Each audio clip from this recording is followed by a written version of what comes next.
My name is Gustavo Sosa. I'm the medical director of the NICU at Satyan Medical Center, Sacramento. And we are very fortunate to have today Dr. Satyan Lakshminrusimha, who is Chief of Peds at UCD, well-known neonatologist, who among all his areas of interest, it includes persistent pulmonary hypertension of the newborn and congenital diaphragmatic hernia. And today he's going to give us a grand rounds on what is new in the management of congenital diaphragmatic hernia. Thanks for taking the time, Satyan, and take it away. Thanks, Gustavo. Thank you for inviting me, and thank you for the kind introduction. Hopefully, if this format works for everyone, we will start having regular, maybe once every couple of months, grand rounds, and even have outside speakers come in. So feel free to email me or Gustavo at the end of this session with topics and speakers that you have in mind, and we will try to organize more grand rounds of this sort pertaining to both neonatal and pediatric critical care topics. Okay, let me get started. I hope all of you can see my screen. The topic for today is an update on congenital diaphragmatic hernia, and we will talk about both antenatal, perinatal, and postnatal management. I will limit this talk to immediate postnatal management and not discuss ECMO or long-term management of pulmonary hypertension. Those are fairly complicated topics that require much longer time to address. So before I start, I want to remind you that there is a really nice guideline coming out of Canadian Congenital Diaphragmatic Hernia Collaborative. This publication came out in 2018 and is very helpful and has the Canadians have also come out with an app that looks like this, that the one that you see here with the black rectangle. And this includes lots of information about diaphragmatic hernia.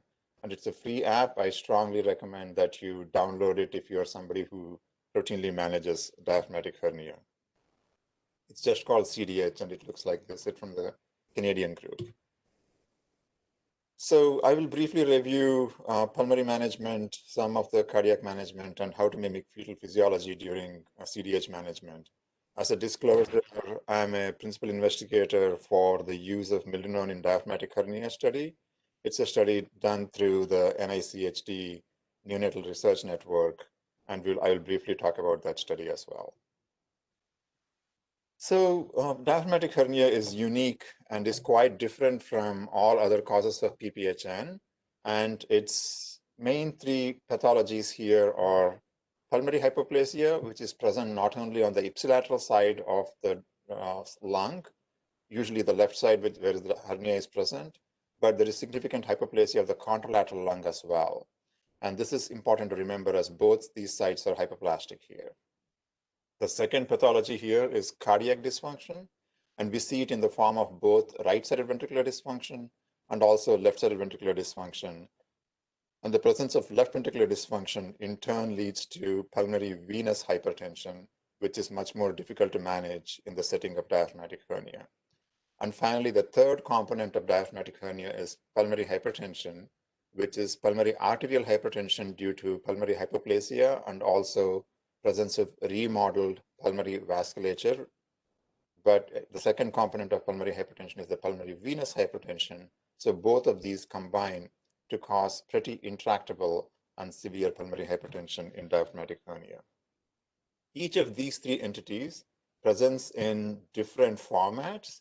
So for example, pulmonary hypoplasia, as you can see in this X-ray, where you see a big bubble here with a small left lung up here, pulmonary hypoplasia predominantly presents with increased PaCO2. So that's the hallmark presentation of pulmonary hypoplasia. And extremely high PaCO2 can be a sign that this baby is not viable or salvageable. Pulmonary hypertension typically manifests due to extrapulmonary shunting of blood, right to left shunting of blood, resulting in hypoxia or low PaO2. and cardiac dysfunction presents with lactic acidosis and hypoperfusion and hypotension. So these three entities present in three different ways. The management of reduced PaO2 or hypoxemia is use of selective pulmonary vasodilators, oxygen, and if that doesn't work, typically VV ECMO. And the treatment of reduced cardiac function is use of drugs such as milrinone and epinephrine and sometimes hydrocortisone. And if these things don't work, use of VA ECMO.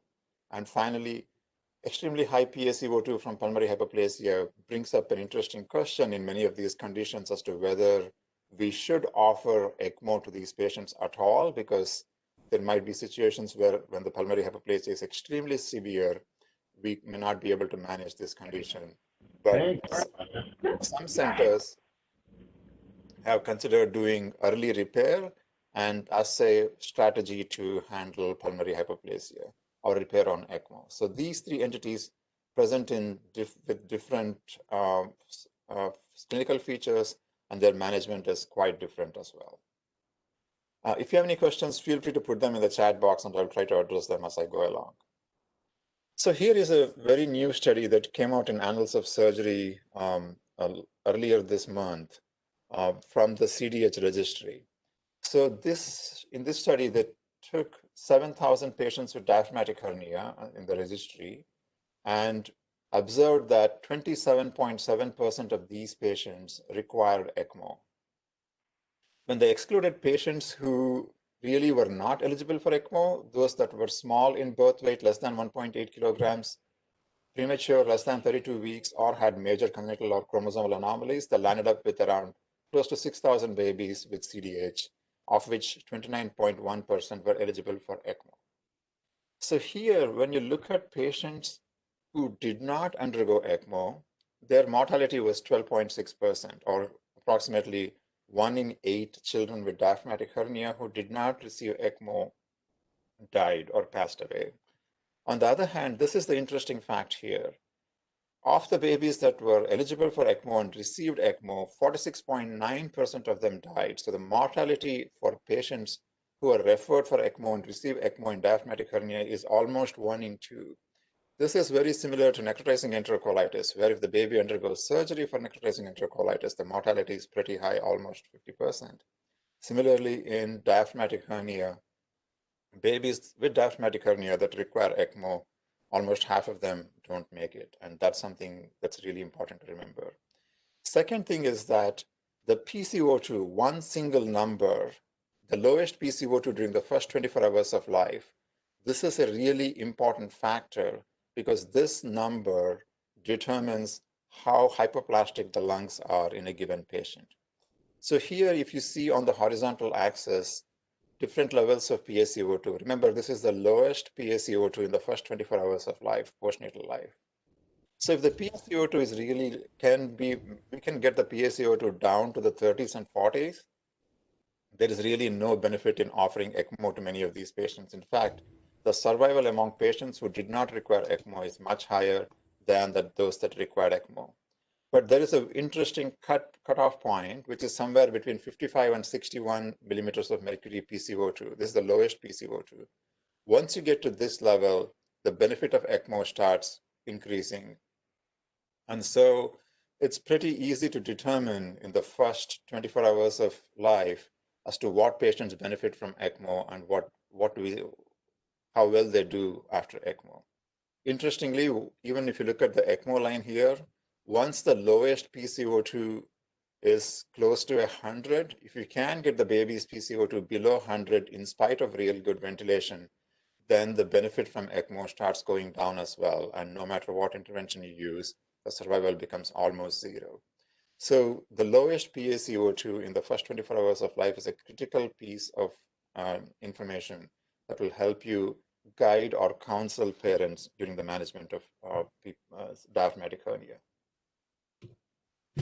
So antenatally, there are several ways of assessing the severity of diaphragmatic hernia, and many of us are familiar with these entities. The first thing that we need to figure out is as to whether this diaphragmatic hernia is one-sided right-sided, left-sided, or bilateral. And that will really help us determine, because right-sided lesions have poorer prognosis and bilateral lesions have really poor prognosis compared to left-sided lesions.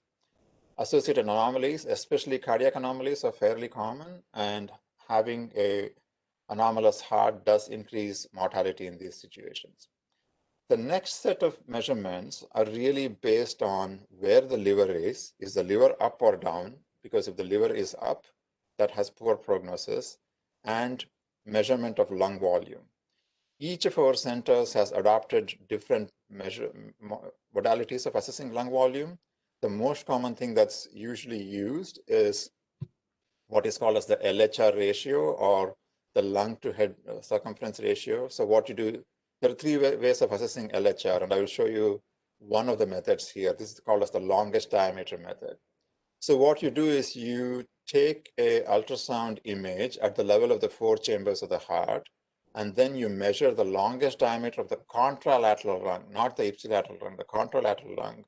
And then you take a measure of the perpendicular area here. So if this is L millimeters, and if this is P millimeters, you multiply L by P and you get the lung area of the contralateral lung. Then you measure the head circumference and then come up with a ratio called as LHR here. And that's what is commonly used. And in every slide, I will put a small box with a green border at the bottom that tells you the level of evidence for each of these recommendations based on the Canadian paper. And as you can see here, LHR between 22 and 34 weeks of gestation is a very important entity, and 22 and 32 weeks of gestation.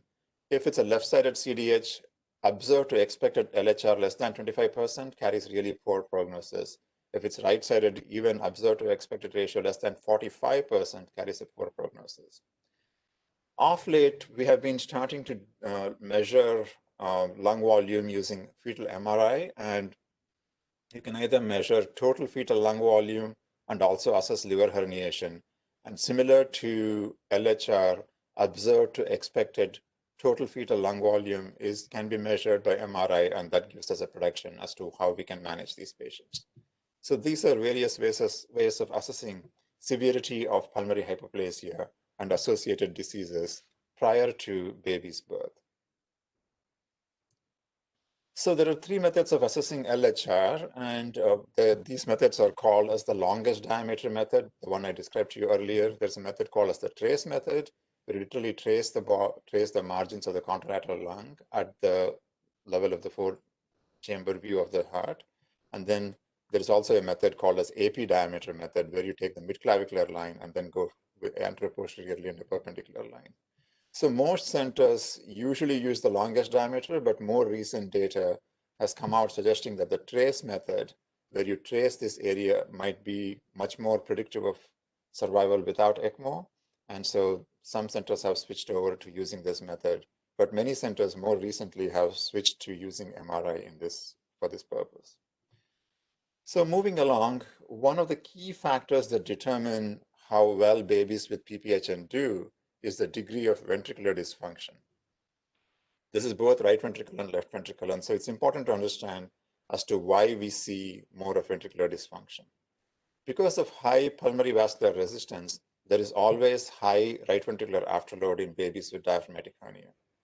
In addition, the herniated gut tends to impinge usually on the left side in left-sided diaphragmatic hernia, causing some problems that way.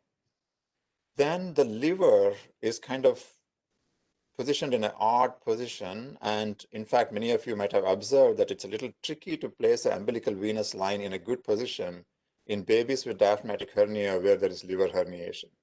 So here, what you see is that there is some distortion of ductus venous flow, and because of distortion of ductus venous flow, there is not much of blood coming to the right atrium in the proper manner, and of the blood that's coming to the right atrium, only a small portion of it crosses the oval foramen and reaches the left side of the heart, whereas the majority of it actually goes down to the right ventricle.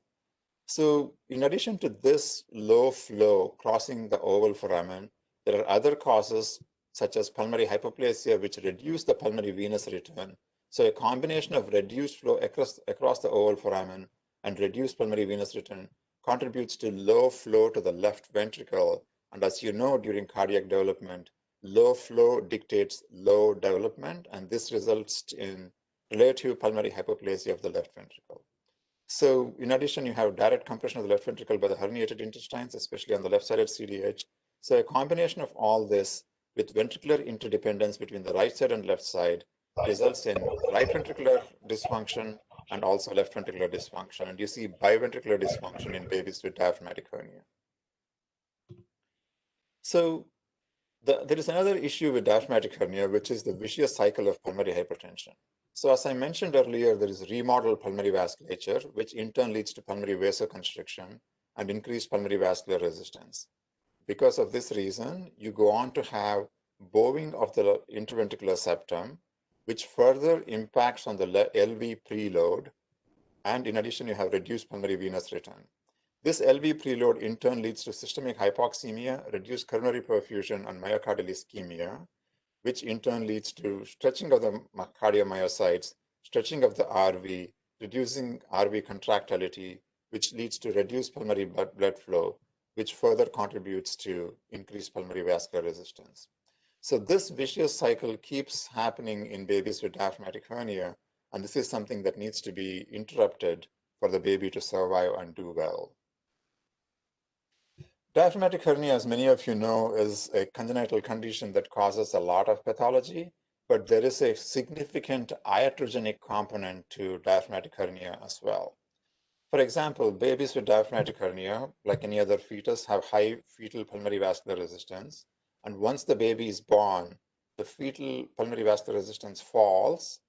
And this period is what is called as the honeymoon period when you manage babies with diaphragmatic hernia. It's usually fun to manage a baby with CDH on the first day of life because you get to do all the procedures like placing lines and tubes, and the baby tends to do relatively okay for the first few hours. But by the end of this period, the ductus arteriosus, which was serving as a pop-off valve, closes, and the left ventricular hypoplasia starts kicking in or becomes much more manifest physiologically, resulting in pulmonary venous hypertension.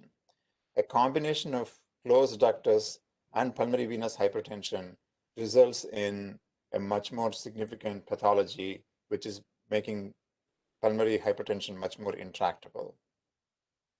Subsequently, due to increased volume trauma and oxygen toxicity, you start seeing more and more pulmonary toxicity, which in turn leads to intractable pulmonary hypertension.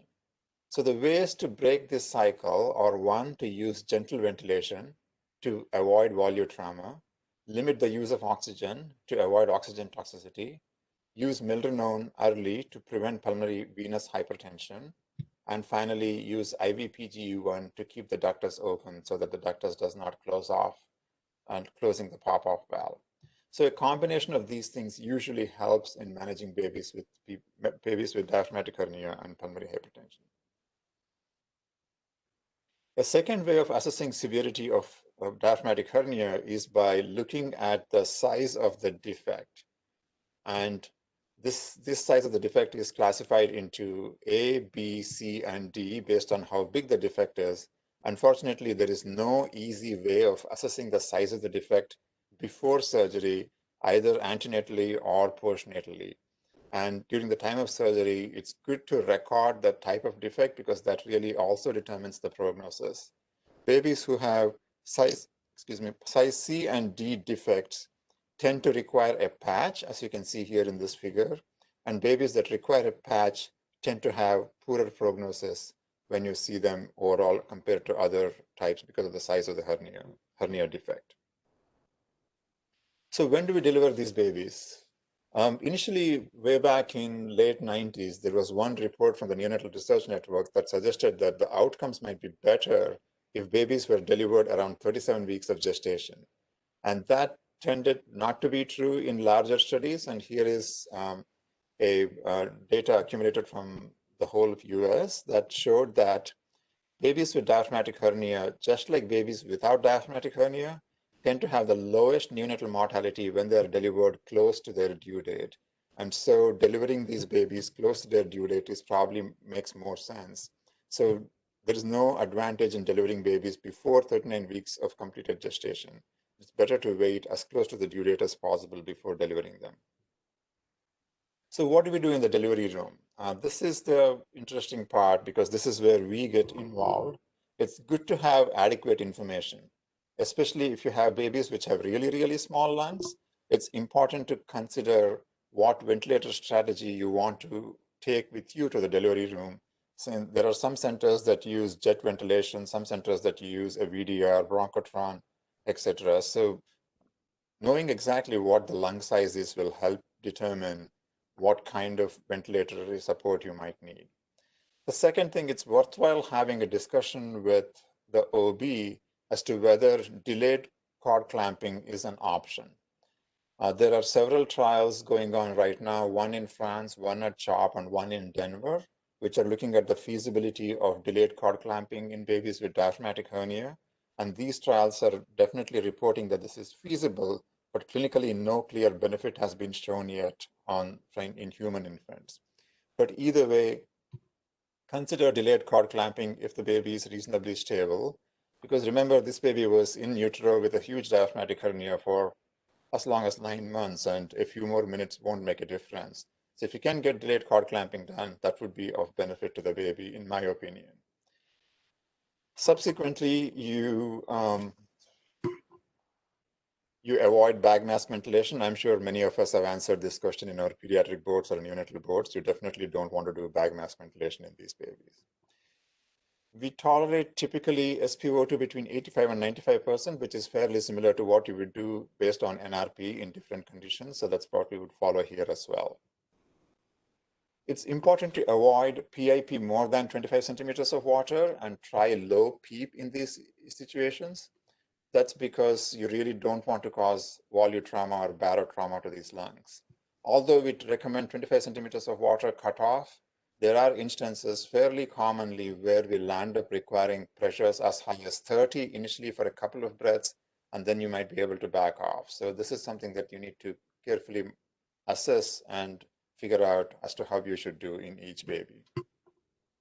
What is more recent is that if intubation only if needed, this is an interesting concept that has been brought out by the CDH Eurosimpo consortium, the European CDH guidelines, and we'll talk about that in a second. What they say is that if the baby has mild disease, we might get away without intubation. More recent data from Denver has shown that if you use the standard formula of 6+ weight in kgs, as you would do for many of other babies, you land up increasing the chance of a right mainstem intubation in babies with diaphragmatic hernia. There is a concern that babies with diaphragmatic hernia tend to have shorter trachea, and for that reason, a shorter upper airway, and for that reason, the initial recommendation from Denver is to use a formula of 5.5 plus weight in kg, or rather use a half a centimeter less length while intubating with an endotracheal tube in these infants. Subsequently, you can get an X-ray and figure out where the tube is and adjust it accordingly. And other components are obviously orogastric tube suction. So of all the things that you do in the delivery room, this is probably the most important thing, because suctioning using a replogal tube, suctioning the stomach and getting the air out and reducing the inflation of the intestines is the key component that you need to do in the DR for these babies. The use of oxygen is a little controversial. Some centers use 21% O2, some centers always use 100% O2. There was a paper that came out of CHOP last year, in 2018 rather, where they looked at use of 50% O2, and in this particular paper, they increased FiO2 only if the baby was satting less than 80 at 5 minutes, and then they went up on the O2. And in fact, their protocol was as follows. Intubate and begin ventilation with 0.5 FiO2. If bradycardia less than 100 after 30 seconds of ventilation occurs, then you gradually increase FiO2 to 100%. If not, you continue with 50%. And if the prerectal sats are 80% at 5 minutes of life, then you increase FiO2 gradually if needed. If that's not the case, then you can continue with an FiO2 of 0.5. And in fact, I believe that you can even titrate FiO2 down to maintain prerectal sats between 85 and 95%. So one other thing that the European consortium recommends is use of lower PEEP. Instead of using a PEEP of 5, they recommend using PEEP of 2 or 3. And I will talk about the benefits of that in a subsequent slide. So the mortality, if the baby in the delivery room, you can get away using 50% O2 or less, the mortality in these babies is around 5.1%. On the other hand, if you can't maintain SATs with 50% O2 or less, and you land up increasing the FiO2 to 1, then the mortality in these babies is 30.9%. So there's a huge difference right in the DR as to based on the amount of O2 you need, because that indirectly dictates the severity of pulmonary hypertension and also the severity of lung hypoplasia. So routine intubation versus spontaneous breathing. So the European consortium, especially the unit in Rotterdam in Netherlands, has considered the use of spontaneous breathing or CPAP or high flow nasal cannula in babies with diaphragmatic hernia. This is totally against what we have been taught for many years while managing CDH. So what they did in this study was, if the baby was more than 35 weeks gestation with isolated left diaphragmatic hernia, with an observed to expected lung to head ratio of more than 50% and liver is in the abdomen, if these criteria are met, in 40% of the patients, they got away without intubation, where they could use CPAP in the delivery room or nasal cannula. But in the other 60%, they tried this, but then landed up intubating the baby. So theoretically, there is a possibility of managing these infants without intubation in some selected cases. The use of CPAP is a little more controversial. I have spoken to several people in this country through the network, through the CDH registry, etc. And they are usually uncomfortable using CPAP because the amount of air that you blow in is quite high and might cause problems. But use of either a low flow cannula or slightly high flow nasal cannula is something that can be considered as long as you're able to maintain SATs in these patients. Both these entities require very efficient orogastric suctioning, because if you can't suction, this will not work. What data do we have from animal studies for delayed cord clamping? Here is a study from Monash in Melbourne, Australia, where they have looked at a lamb model of diaphragmatic hernia. And what they have shown in this model is that if you do delayed cord clamping, fairly long, almost like 10 minutes, what you notice is that the pulmonary blood flow is considerably higher compared to early cord clamping. And this increase in pulmonary blood flow persists for a 2-hour period, and that's how long they followed these lambs. So there is some benefit to improved pulmonary blood flow, which indirectly means lower pulmonary vascular resistance in these lambs.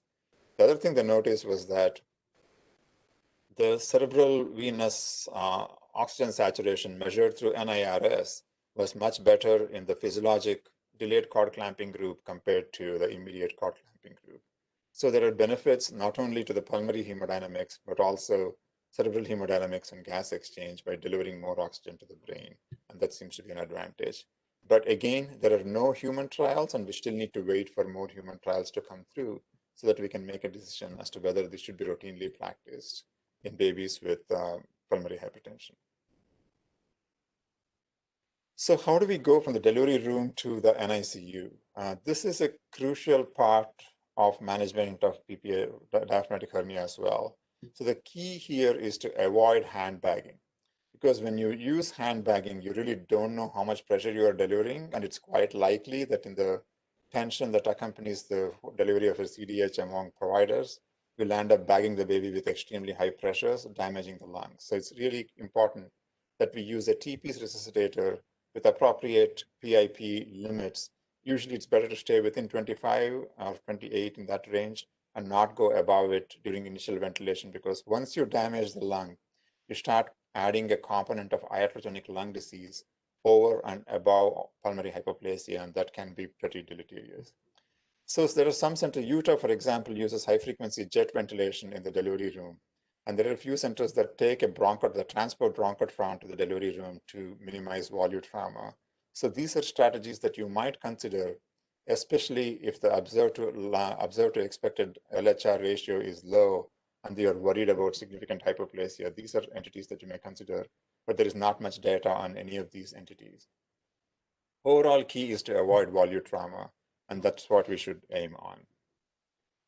So once you come to the NICU, what do you do with these babies? I still remember my early fellowship days when it was routine to manage diaphragmatic hernia babies with extremely alkalotic gas with a pH of 775, low CO2, high PO2, and we would beat the lung till we could get every molecule of carbon dioxide out and imbibe every molecule of oxygen we could.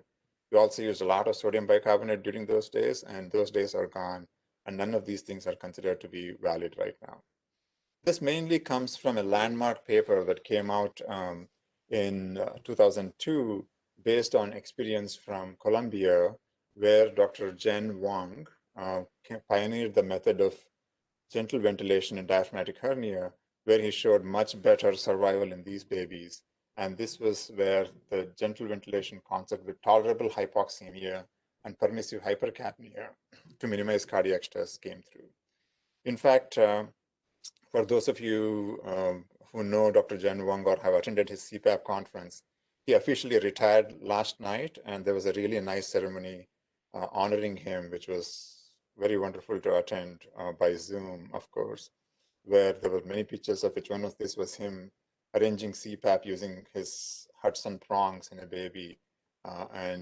This was what I call as the tale of two cities, where Dr. Mary Ellen Avery herself evaluated BPD rates in 8 different NICUs.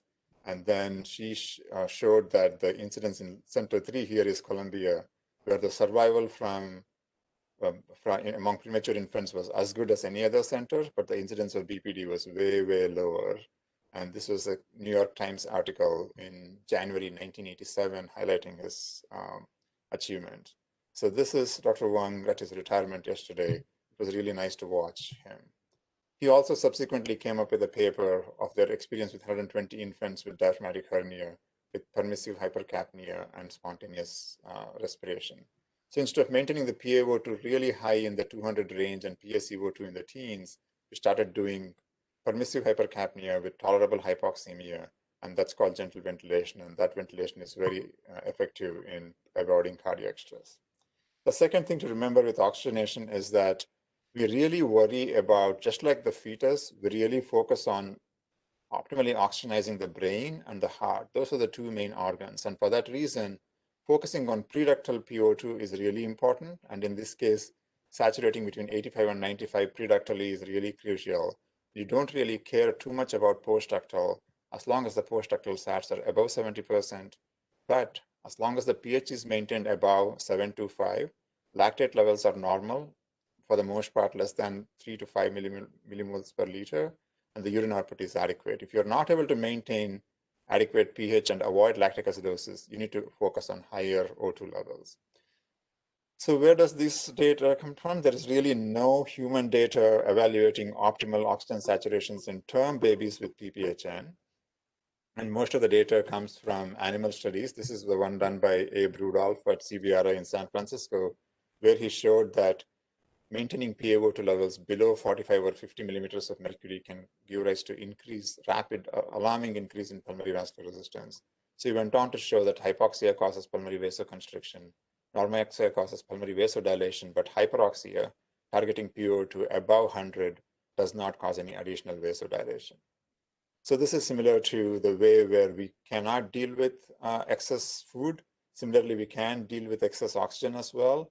At the same token, not having enough food or hypoxia can be lethal as well. And that's important to remember. So saturating below 85 in a baby with diaphragmatic hernia can be really, really bad. And we should avoid saturations below 85 and also severe acidosis. Acidosis exacerbates hypoxic pulmonary vasoconstriction. So a combination of low pH and low SATs is much more detrimental to a patient than just having hypoxemia. So we should avoid the combination of severe acidosis and severe hypoxemia while managing babies with diaphragmatic hernia. So this brings us to an interesting question as to where we should measure PaO2. We know that the optimal preductal PaO2 is around 50 to 80 with SATs 85 to 95. But it's important to remember that the key area where pulmonary vascular resistance is measured is the precapillary pulmonary arteriole. And the PaO2 at this site is dictated by alveolar O2, which is P uppercase AO2. So 2/3 of PVR is determined by alveolar O2, and the other 1/3 is determined by pulmonary arterial PO2, which is the mixed venous PO2. So both these entities matter, And the reason why we use preductal PaO2 is because we cannot really measure alveolar PaO2 in any reasonable fashion. And for that reason, we use alveolar PaO2 as a surrogate for, preductal PaO2 as a surrogate for pulmonary venous PO2, which is thought to be very similar to alveolar PO2. And for this reason, it's really critical that we assess preductal oxygenation and not postductal oxygenation as we do with an umbilical arterial line. And there was a paper 3 or 4 years ago from Jason Geen and John Kinsella from Denver, where they showed that by using preductal measurements, they could avoid the use of ECMO and they could avoid many other unnecessary interventions if they solely focused on preductal PaO2 using right radial arterial lines. So if you don't want to put a right radial arterial line, rely more on pulse oximeter, preductal pulse oximeter in these patients. We also struggle with optimal definitions for hypoxemia and hyperoxemia. And this was an interesting paper that came out of CHLA and a few other centers, where they showed that there is considerable variability based on pulse ox and PaO2. For example, if you consider a PaO2 less than, see for example, this line up here, what it shows is that if the baby is saturating 85 to 86%, the chance of having, the risk of having a PaO2 of less than 41 is pretty high. It's less than 50 is almost 80%. Similarly, on the higher end as well, there is considerable variability. And if the PaO2, if the SAT is 85 to 96%, there is approximately a 10%, 5 to 10% chance that the PaO2 in this baby might be above 80. So these numbers indicate that there is considerable variability in pulse oximetry, especially after transfusion in babies. And for this reason, periodic checking of blood gases is really crucial while managing babies with PPHN of any cause, especially diaphragmatic hernia. So this brings us to an interesting conundrum, because sometimes you'll end up seeing babies with diaphragmatic hernia who are saturating 85%, which is okay based on what the guidelines I showed you so far, but the baby is requiring inspired oxygen of around 30%. The question is, should you leave these patients alone like this, or should you consider increasing the O2 to around 50% so that the SATs can be improved to somewhere around the mid-90s? There are no studies addressing this question in human babies, but my preference would be to give a little more oxygen so that the saturations can at least be in the 90s if the PaO overall inspired oxygen concentration is less than 60%. Because if you go above 60%, you do cause negative effects of hyperoxia. So data for this comes from a study by Munmun Rawat and colleagues, where they looked at lamps with meconium aspiration and PPHN. And here the pulse oximetry was classified into low, 86 to 91%, moderate, 90 to 94%, moderately high, 93 to 97%, and very high, 96 to 100%, mostly 100%. And what you can see here is that when the pulse ox is below 90%, this is not good. The pulmonary vascular resistance is very, very high. On the other hand, when the pulse ox is around 90 to 94%, if the pulse ox is extremely high, near 100%, then again you start seeing an increase in pulmonary vascular resistance, as seen by this orange line. And now the trick is between choosing SATs of 90 to 94 versus 93 to 97. Interestingly, what you see here is that going from 90 to 94 target to 93 to 97 target really does not markedly increase PaO2 in the arteries, but does involve an increase in FiO2 or the alveolar O2. And for that reason, you do see a significant drop in pulmonary vascular resistance. So using slightly higher O2 to achieve slightly better SATs might also be important in managing babies with severe PPHN. So if you have a baby who requires around 30 to 40% O2 or anywhere up to 50% O2, it might be prudent to maintain their SATs in the low to mid 90s rather than have them saturate in the 80s. Okay, so what about CO2 levels? With CO2, it's very evident that mild hypercapnia and having adequate hemoglobin are really important for cerebral blood flow. As you can see here, maintaining PaCO2 between 50 and 60 in animal studies results in much better blood flow to the brain. And having anemia also reduces the amount of oxygen delivered to the brain. So maintaining reasonable hemoglobin, preferably at least 11 to 13 grams per deciliter or higher, is really crucial while managing these patients. Interestingly, severe anemia in this particular model can also reduce pulmonary blood flow. So avoiding anemia and avoiding extreme hypocapnia is important while managing patients with PPHN because you don't want to deprive the brain of its oxygen supply. So what type of ventilator do we use initially while managing babies with diaphragmatic hernia? The answer to this question was given to us through a very important trial called as the Vichy trial, which came from the CDH Euro Consortium, where the randomized babies, this is one of the, probably the only trial in CDH where they randomized babies to two different types of ventilation modalities. The randomized babies to high frequency oscillatory ventilation, where they used a mean airway pressure of 13 to 17, frequency of 10 hertz, amp of 30 to 50 with an IE ratio of 1 to 1. So these were the settings that were used initially on the high frequency ventilator. On the conventional ventilator, on the other hand, they used a PIP of 20 to 25, a low PEEP of 2 to 5 with a reasonably high rate of 40 to 60. So there was a huge difference in how these settings were arranged. The conventional ventilator settings were of low mean airway pressure with low PEEP, whereas the settings on the oscillator were probably moderate to high mean airway pressure for a baby with diaphragmatic hernia. In this trial, they randomized 171 infants, and this was probably one of the biggest randomized controlled trials in diaphragmatic hernia to date. And what they observed was that the primary outcome of severity of chronic lung disease or death was not different between the two groups. The p-value was 0.13. But there were several subtle benefits from using conventional ventilator at a low setting. The length of ventilation was lower, the need for ECMO was lower, the duration of inhaled nitric oxide, the need for inhaled nitric oxide was lower, the use of sildenafil, and the duration of use of inotropes were all lower in the arm that was initially randomized to conventional mechanical ventilation. So this clearly shows that using conventional ventilation is probably beneficial, but the thing here is that the oscillator used high settings, which we really do not recommend. We do not, and in this study, what they suggested, what I take away from this study is that initially start off with a conventional ventilator with low settings, and if that's, and increase the settings, and if that doesn't work, if you can't maintain the PaCO2 less than 65 millimeters of mercury, despite a conventional ventilator rate of 60 per minute with a PIP of 28, then switch over to an oscillator.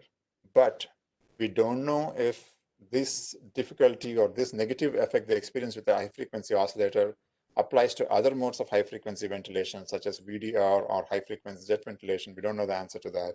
And also, there is this gentle oscillation where you limit mean airway pressure on an oscillator to a maximum of 15 or 16 centimeters of water. Start off at 10 to 11 centimeters of water and then maintain low mean airway pressure. We don't know if such oscillation is more beneficial. We don't know the answer to those questions, and we still need more studies to address them. So why does using high mean airway pressure using an oscillator cause problems in diaphragmatic hernia?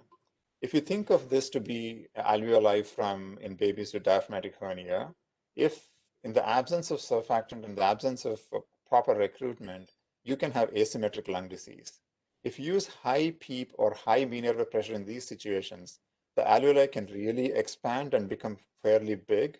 And when they increase in size over and above their normal size, remember these alveoli are supposed to be small and hyperplastic.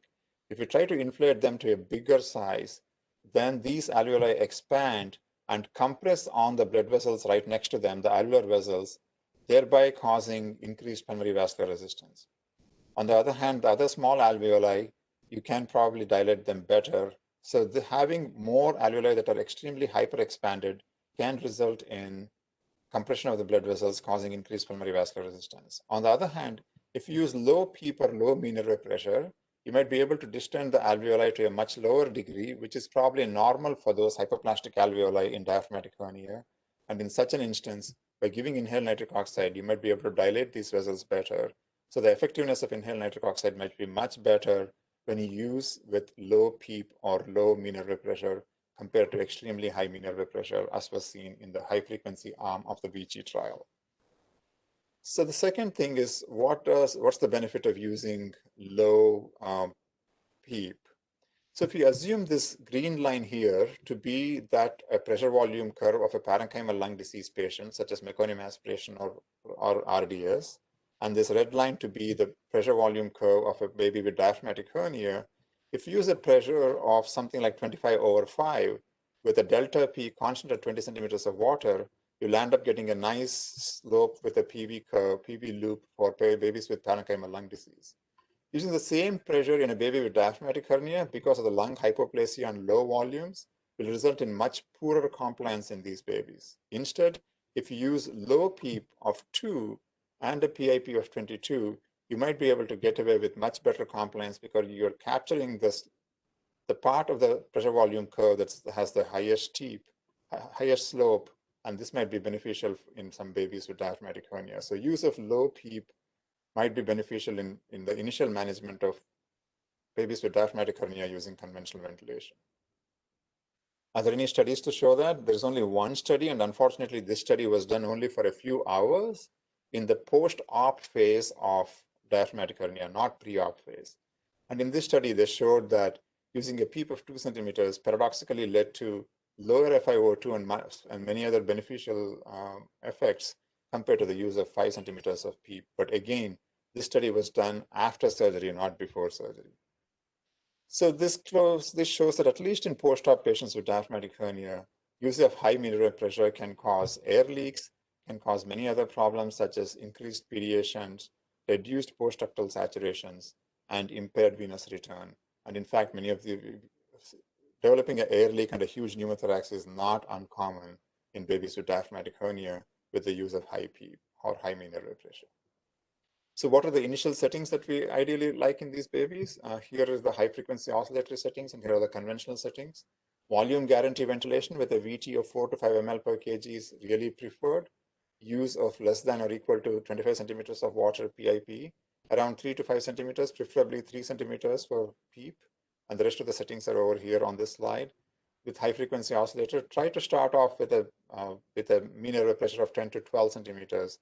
Rarely go above 16 centimeters when diaphragmatic hernia, and the rest of settings are shown here. So avoiding high ventilatory pressures and volumes is really important, but there is one problem with this. If you use an extremely low tidal volume, like 3 ml per kg or something like that, the issue with these babies with diaphragmatic hernia is that their trachea are very compliant.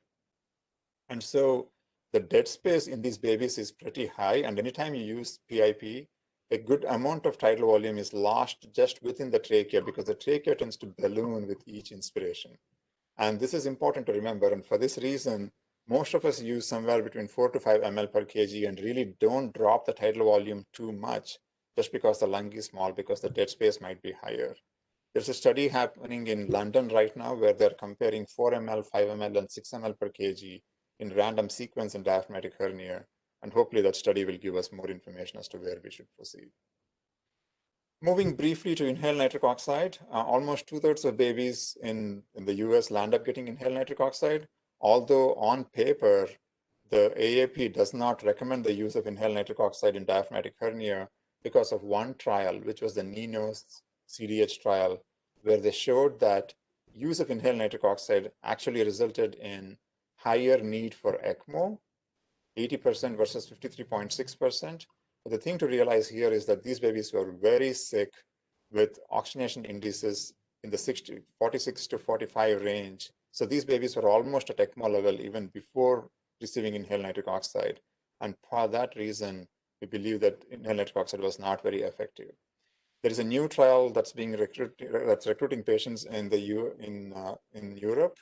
It's called as the CODINOS trial, and actually I'm talking to those PIs tomorrow to get more information as to how their study is going, and if I hear any new information, I will email it to you guys. So why does NO not work well? Part of the problem in diaphragmatic hernia, as I mentioned earlier, is presence of left ventricular dysfunction. If the LV ejection fraction is less than 55, the need for ECMO in these babies is much higher, 42%, as opposed to when the ejection fraction is more than or equal to 55, where the need for ECMO is only 15.6%. Similarly, non-responders to inhaled nitric oxide have a much higher incidence of LV dysfunction compared to responders to inhaled nitric oxide. And we do see a combination of LV dysfunction along with poor response to inhaled nitric oxide will lead to increased use of ECMO in these babies. The reason why LV dysfunction is important because in these babies, remember I told you the mortality is so high in these babies. In presence of LV dysfunction and RV dysfunction, these two are much more common in babies that land up on ECMO compared to babies that do not need ECMO. So ventricular dysfunction is something that you have to keep a very close eye on during echocardiograms while managing babies with diaphragmatic hernia. So the reason why left ventricular dysfunction is so important is because if you have LV dysfunction, you'll end up having elevated LA pressures, and elevated LA pressures in turn cause pulmonary venous hypertension. And when there is pulmonary venous hypertension, use of inhaled nitric oxide actually causes more lung edema. This is similar to having a party where there is a clog, and this clog is left ventricular dysfunction. And if you keep on flushing similar to using inhaled nitric oxide, the blood won't flow back to the left ventricle, and instead you can land up with MS, which is pulmonary edema. So a more efficient way of managing these patients is by using milrinone first, which is like using a plunger to get rid of the obstruction. And once the obstruction is relieved, then you will be able to relieve pulmonary edema and then use inhaled nitric oxide much more efficiently. So use milrinone first, improve ventricular function, and then consider using inhaled nitric oxide. So I mentioned briefly that we are running a trial of evaluating milrinone in diaphragmatic hernia through NICHD, and so far we have enrolled 31 patients out of 66 patients. And hopefully in a couple of years, I will have more results as to how to use milrinone in diaphragmatic hernia. So a combination of milrinone, PGE1, and nitric oxide works very well in diaphragmatic hernia. For example, if you have a baby with severe PPHN with RV dysfunction, the RV function is so poor that you start seeing huge dilation of the RV because the afterload is so high.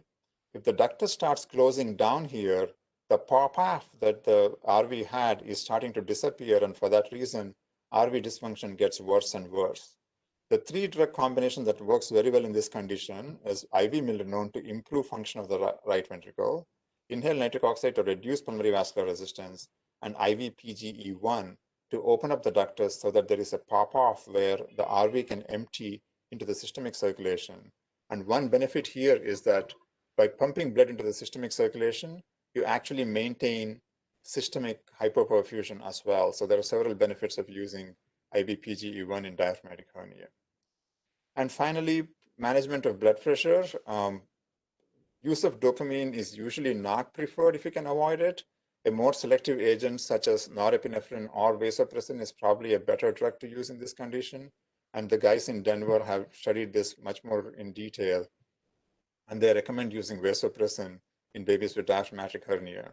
The thing with vasopressin is that although it's really effective in improving blood pressure, it tends to have a higher risk of oliguria and hyponatremia. So you should carefully monitor urine output and serum sodiums while using vasopressin.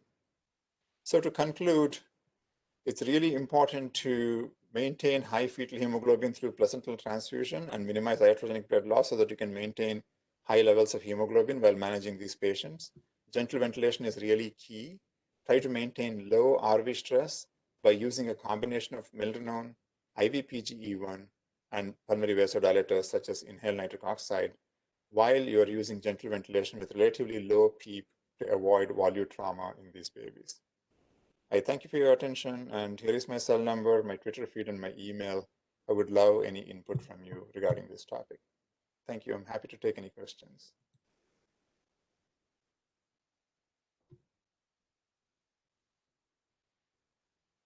You can either put them in the chat box or you can unmute yourself and ask a question, and I'm happy to answer those. We still have 5 minutes.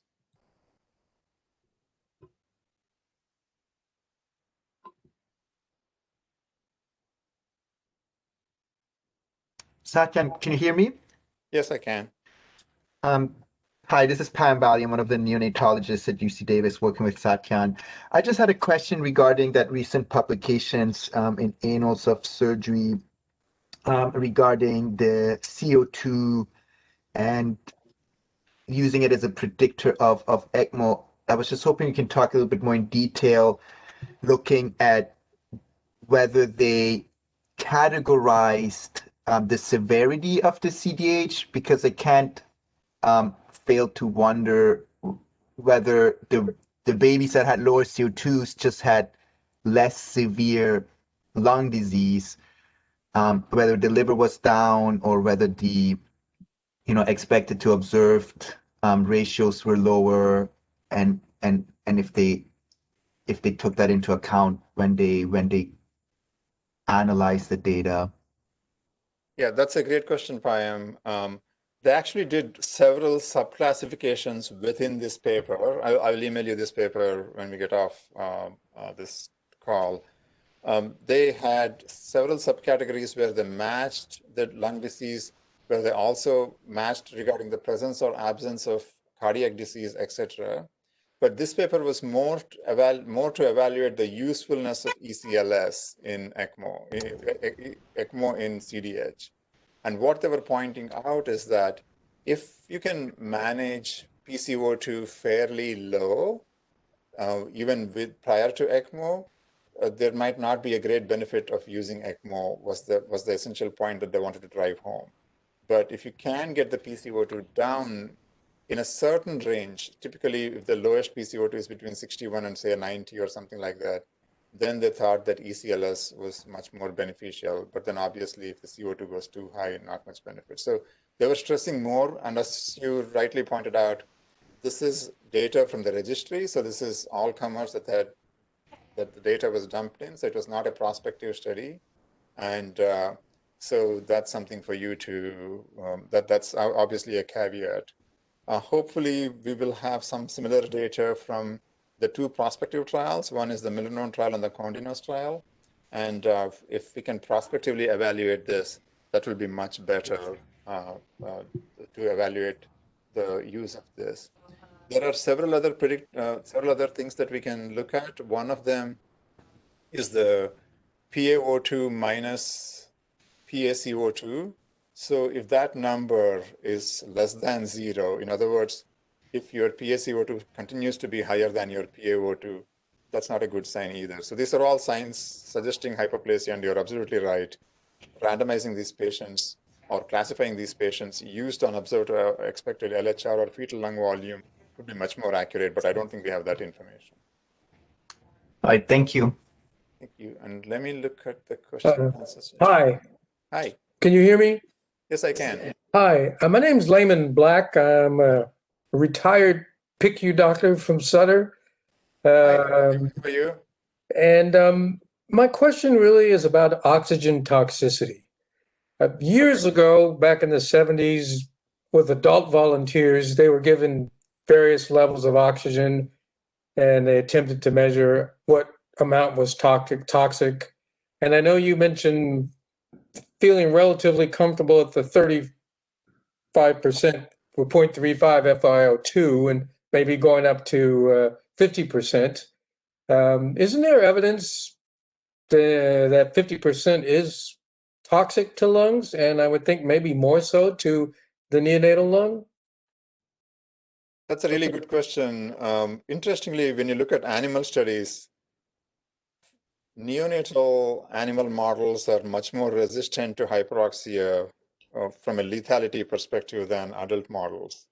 And for that reason, most people who study, say, for example, if you're evaluating rat pups or mouse pups, you have to take the mom out of hyperoxia fairly often so the mom doesn't die. So it's kind of paradoxical. It doesn't make much sense, but that's what we see. But your point is very well taken. The issue, however, is that if you are maintaining, the problem is that we don't know for sure if every alveolus in the lung of a baby with CDH is seeing 50% or not, because there is heterogeneous distribution of FiO2 in some cases. For that reason, if you can't maintain if you can maintain a PaO2 of 50 to 80, by all means stay at the lowest FiO2 that's possible. But if you can't maintain a PaO2 of 50 to 80, say your PaO2 is 40, in those patients, it's good to slightly increase your FiO2 up to around 50% so that you can achieve better PaO2. There are no trials in term babies to this date, including PPHN or diaphragmatic hernia, where they've evaluated different levels of FiO2 and PaO2 in human clinical trials to evaluate this. So the bottom line is that we don't know the proper answer to your question, but based on animal models, it appears as though maintaining O2 sats in the low 90s or PaO2 in the 50 to 80 range is probably optimal. There is a question on, can you share some insight on ECMO strategies for patients with diaphragmatic hernia from Dr. Mittal? Oh, I'm muted now. Okay. And this is over now, pretty much.